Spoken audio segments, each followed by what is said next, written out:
할렐루야. 4월 4일 금요일 매일 성경 묵상 가이드입니다. 오늘 말씀은 누가복음 19장 1절에서 10절의 말씀입니다.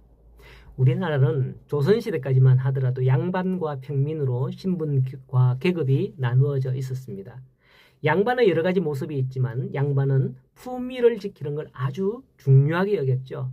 양반가에서는 남편이 일찍 돌아가시면 아내는 재혼하지 않고 수절을 하거나 심지어는 남편을 따라서 목숨을 끊는 여성들을 열려다라고 칭송하면서 사회적으로 장려하기도 했었습니다. 그래서 조선시대에 보면 열려문, 열려비 뭐 이런 것들을 세워주고 세금도 감면해주고 그런 일들이 있었죠.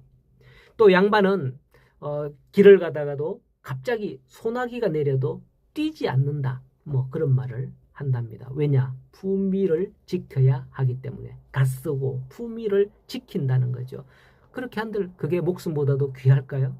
오늘 말씀에 삭개오라는 사람이 나옵니다. 그는 세리장입니다. 일전에 예수님께서 세관에 앉은 세리 마태를 부르며 나를 따르라 이렇게 부른 적이 있죠. 그 마태는 일개 세리였을 뿐이고 오늘 나오는 삭개오는 세리들 중에서도 높은 세리장이었습니다. 그리고 부자였다. 성경은 말씀하고 있죠. 여러분, 완벽한 사람은 잘 없어요. 일례로 돈이 많으면 못생겼거나 잘생겼는데 키가 작다거나 키도 크고 잘생겼는데 머리가 나빠 공부를 못한다거나 몸은 좋은데 건강이 좋지 않다거나 돈은 많은데 인성이 대먹지 않다거나 그런 사람들이 참 많죠. 삭개오는 어땠을까요? 돈은 많은데 키가 작았습니다.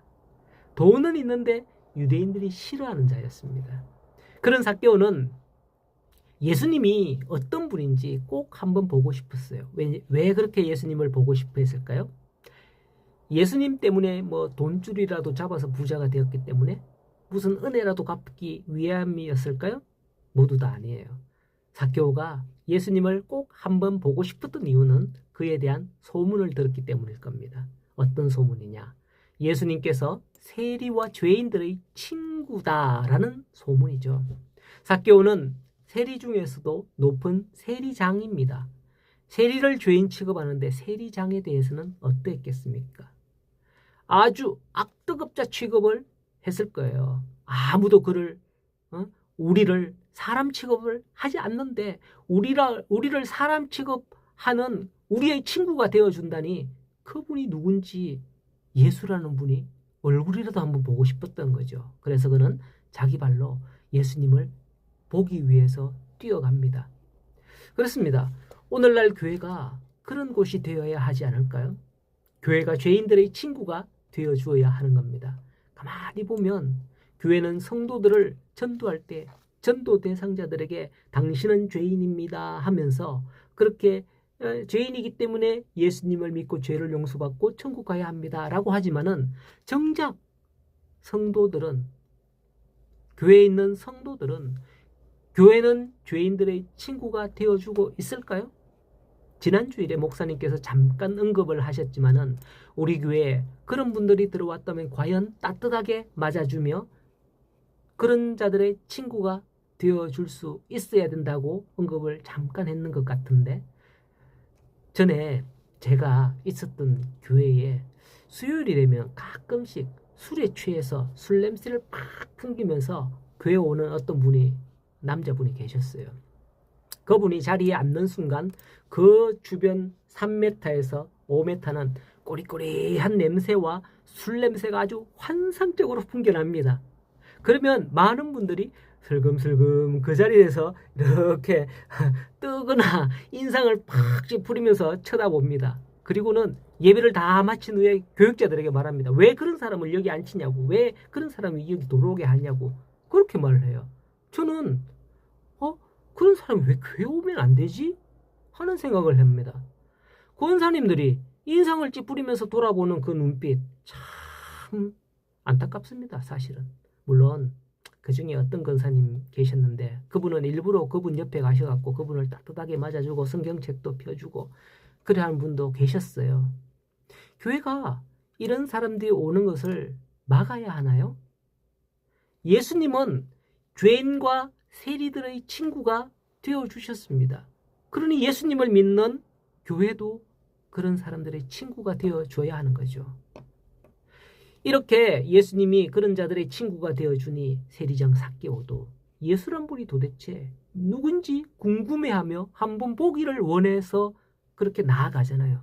만약에 오늘날 교회와 오늘날 성도가 죄인들의 친구가 진정 되어준다면 그 죄짓고 방황하고 갈등하고 하는 그런 사람들이 교회에 나오지 않겠어요? 예수 믿기 위해서 나도 예수 믿으면 안 돼? 이렇게 하면서. 자, 하지만 말씀으로 돌아갑니다. 앞서 말씀을 드렸듯이 삭개오는 치명적인 단점이 있었어요. 키가 작아도 너무 작은 겁니다. 게다가 사람까지 많으니 도저히 타고난 모습을 가지고서는 예수님을 볼 수가 없는 거예요. 뒤꿈치를 부쩍부쩍 들어도 안 되는 거죠. 그래서 삭개오는 예수님 앞에서 자기의 체면 불구하고 돌무화과 나무, 예전 성경은 뽕나무라고 번역을 했는데 요즘 성경은 이제 돌무화과 나무라고 기록을 하고 있습니다. 이 돌무화과 나무에 기어 올라가서 예수님을 보고자 한 거예요. 안 그래도 사람들은 세리를 죄인 취급하고 그랬는데 만일 사람들이 이 세리의 장이었던 삭개오의 이런 모습을 보았다면 뭐라고 했을까요? 아마도 손가락질하지 않았을까요? 하지만 삭개오는 예수님을 한번 봐야겠다는 그 일념으로 모든 걸 감수하고 돌무화과 나무로 올라가게 되는 겁니다. 하지만 예수님께서는 그곳에 이르사 나무 위를 쳐다보면서 삭개오야 속히 내려와라. 내가 오늘 네 집에 유하여야겠다. 말씀하신 거예요. 삭개오는 그냥 길거리에 지나가는 예수님의 얼굴 한번 보는 그것만 해도 좋다고 그렇게 생각을 했는데 자기 집에 오신다니 얼마나 기뻤을까요? 예수님을 영접하며 삭개오는 이런 말을 합니다. 내 소유의 절반을 나누어서 가난한 자들에게 주겠으며 앞전에 어떤 한 관리는 예수님에게 와서 어떻게 하여야 영생을 얻겠냐고 했을 때에 네 재산을 다 팔아 가난한 자들에게 주라 했는데 그것 때문에 근심함에 갔지만 이 죄인이라고 취급받고 그랬던 삭개오는 예수님을 만나자 내 소유의 절반을 가난한 자들에게 나누어 주겠습니다. 이렇게 합니다. 절반? 별로 아니라고요?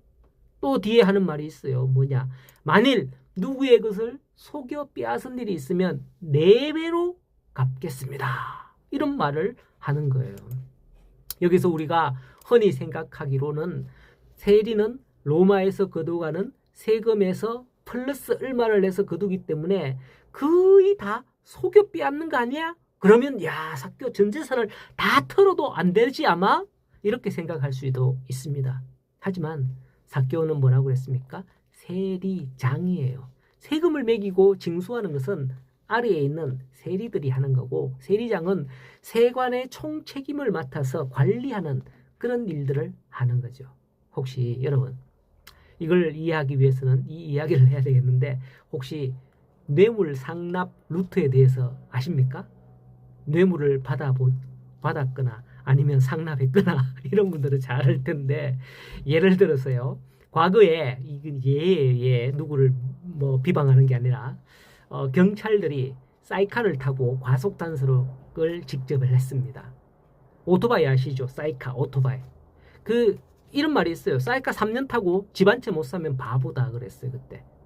저도 90년대에 몇 번 걸렸는데요. 딱 과속을 하면 아니면 신호위반하거나 이러면 저쪽에서 딱 불러요. 딱 오토바이 타고 딱 오거나 아니면 오토바이 저 옆에 씌워놓고 딱 불러요. 그러면 이러면서 딱 이렇게 면허증 밑에다가 면허증이죠. 면허증이에요. 면허증 밑에다가 5,000원짜리 탁탁탁 접어갖고 5,000원짜리가 없으면 오늘 5,000원짜리 없네. 10,000원짜리 딱 접어가지고 경찰에게 딱 면허증하고 같이 딱 내줍니다. 그러면 경찰이 면허증을 톡 이렇게 보고서는 돌려주면서 경찰이 거수경례를 해요. 예, 안전운전 하십시오 하면서 보내주는 거죠. 무슨 말을 하려느냐 하면 그걸 그분 혼자 먹는 게 아니라 일정 분량은 자기가 또는 상급자에게 또 상급자는 그걸 또 더 상급자에게 이렇게 상납되어진다는 사실이죠. 참 우스갯소리로 할당량이 있대요. 이와 마찬가지로 상급자인 세리장 삭개오는 자기가 나서서 남의 돈을 막 갈취하거나 그렇게 하지 않아도 하급자 일반 세리들이 다 해서 상납한다는 거죠. 그러니 부자가 될 수밖에요.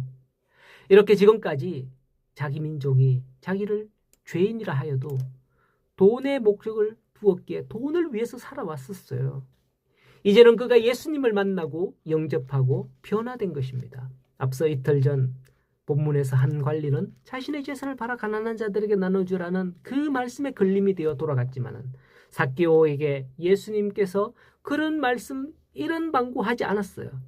그럼에도 불구하고 변화된 삭개오는 스스로 자발적으로 그렇게 하겠다는 말을 하는 것을 볼 수가 있는 겁니다. 왜 그렇게 할 수 있었을까요? 그것은 바로 9절에 예수께서 이러시되 오늘 구원이 이 집에 이르렀으니 이 사람도 아브라함의 자손이미로다 하는 겁니다.